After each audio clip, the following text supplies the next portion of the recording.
l'actualité, agression et viol d'une institutrice en fonction à Sandégué. L'agression n'a pas été identifiée, mais le drame a fait le tour des réseaux sociaux et vous vous êtes exprimé à ce sujet. La population s'est aussi prononcée concernant la pluralité des chaînes de télévision en Côte d'Ivoire.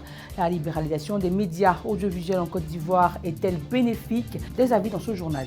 Et puis au Burkina Faso, la première journée d'audience du procès de l'assassinat de Thomas Sankara et ses 12 compagnons s'est vue suspendue et reportée au 25 octobre prochain. Les deux avocates de la défense ont demandé plus de temps pour se préparer. Nous revoilà pour un nouveau tour de l'actualité africaine et vous faites bien de nous suivre. Bonsoir à tous.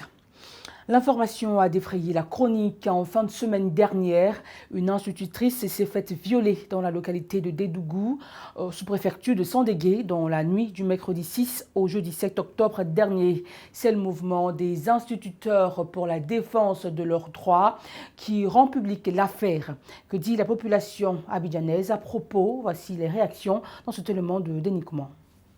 Vague d'irritation et de protestation contre le viol d'une enseignante dans le département de Bondoukou. En effet, depuis la nuit du mercredi 6 au jeudi 7 octobre 2021, une enseignante exerçant dans le village de Dédougou dans la sous-préfecture de Sandégué a été victime de viol. Un acte pitoyable d'un autre âge qui suscite une vague d'irritation. C'est vraiment déplorable que cela arrive en Côte d'Ivoire, un pays des droits de l'homme. Et en tant que femme, je suis vraiment indignée. Et je veux que cette situation-là soit vraiment résolue. Je trouve que c'est méchant à voir, c'est méchant, c'est pas intéressant. Une femme qui vient enseigner, laissant sa famille à Abidjan, va enseigner à l'intérieur et puis elle subit un cas de viol. Je trouve que bon, c'est pas intéressant. Je trouve qu'il n'y a pas la sécurité aussi. Des faits inadmissibles qu'il faut réprimer pour dissuader d'éventuels récidivistes. Hormis l'État, les autorités locales sont interpellées afin de garantir la sécurité des agents de l'État déployés dans leur circonscription. Quand l'État déploie les enseignants à l'intérieur du pays, il est important que les accompagnements suivent, que les collectivités locales aussi aident ces personnes vraiment à pouvoir s'installer et pouvoir mieux faire leur travail. Si le cas de vie n'est pas adapté, l'enseignement qui découlera ne sera pas aussi à un bon niveau. Moi, je vais lancer un appel. Mieux vaut laisser les femmes à Abidjan et puis envoyer des hommes à l'intérieur. Les hommes, eux, peuvent se défendre. Voilà, les femmes, bon, je trouve que ce n'est pas prudent.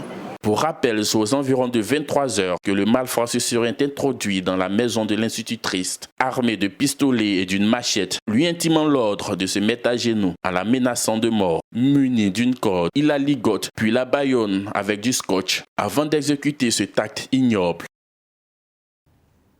Restons dans le domaine de l'éducation, mais cette fois avec une information moins triste.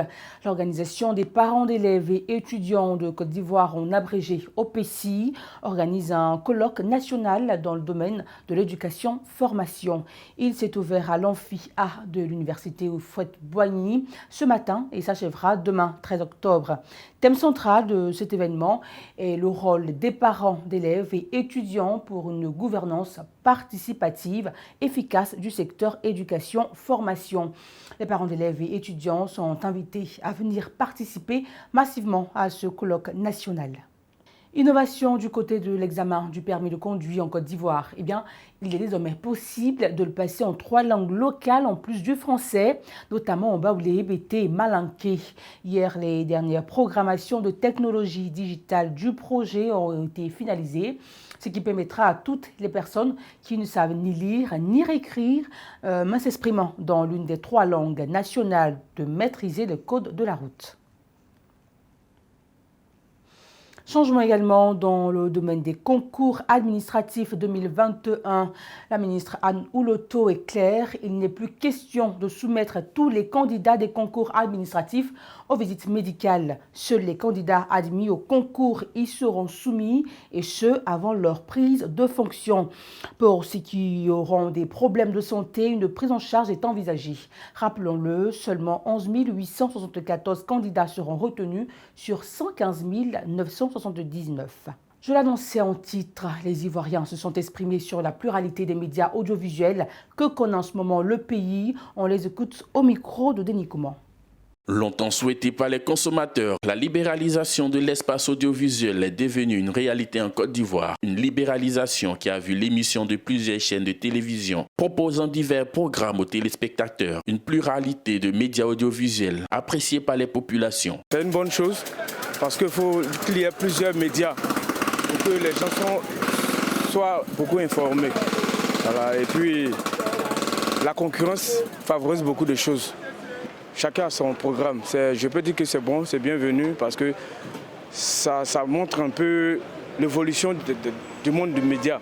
Ça permet aux gens d'être cultivés, d'apporter un plus à la population. Bon, pour moi, c'est une très bonne initiative. C'est pour la diversification des informations sociales. Voilà. Donc moi, je pense qu'avoir beaucoup de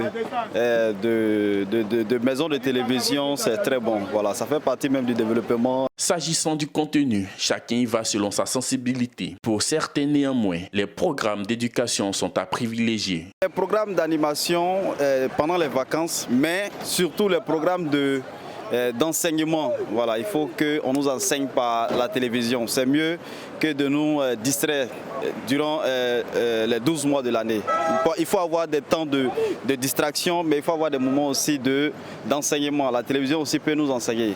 Il faut noter que c'est en 2017 que 4 éditeurs de programmes ont été autorisés à exploiter un service de télévision privée commerciale sur le réseau TNT. En octobre 2018, la Haute Autorité de la Communication Audiovisuelle ACA a attribué des numéros de fréquence à ces chaînes. Hormis ces 4 chaînes qui émettent sur le réseau TNT, de nombreuses chaînes numériques généralistes ou spécialistes comptent également dans l'espace audiovisuel ivoirien.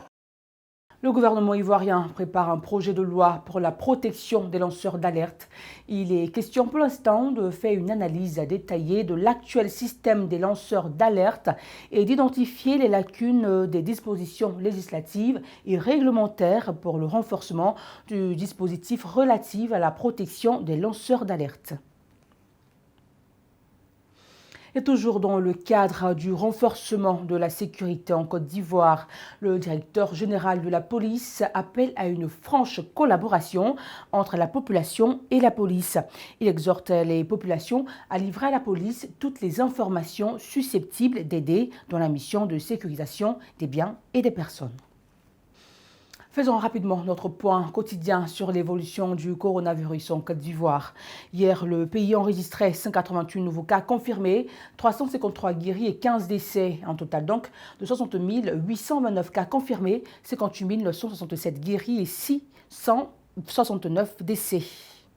Au Burkina Faso, le procès des auteurs présumés du meurtre de l'ex-président burkinabé Thomas Sankara, je l'annonçais hier soir, a été renvoyé au 25 octobre prochain. Les 2 avocats de la défense ont demandé un report d'1 mois pour consulter les pièces du dossier, mais ont pu obtenir 2 semaines. Hier au procès, 2 des 14 accusés, dont Blaise Compaoré, actuellement réfugié en Côte d'Ivoire, étaient absents. Une absence très remarquée d'ailleurs. C'est la fin de cette édition. Merci à vous de nous avoir suivis. Très bonne suite de programme à vous tous.